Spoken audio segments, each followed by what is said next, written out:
Mateso ametekwa. Unasemaje? Acha utani wewe. Yaani mimi hapa naandaa harusi uniambie Mateso amepotea? Au kajiteka yeye mwenyewe?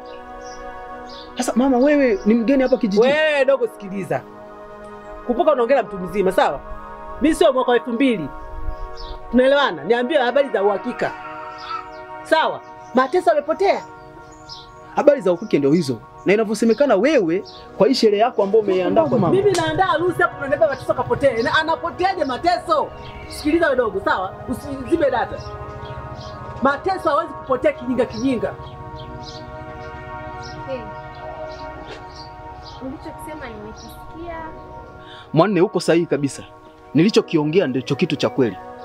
Mateso amepotea na tena katekwa, na inavyosemekana aliyemteka ni shangazi yako. Wewe! Koma mwana Isaya wewe. Tena ushika dabu yako. Sikiliza. Kawatangazia kwa kijijini kwenu. Mwambie Mateso ataoa. Iwe chini, yani iwe chini, iwe juu kwenye dari, kwenye mawingu. Lazima ataoa, sawa? Sasa ataoa mtu yuko wapi? Nasemaje? Kelele, pala kubwa.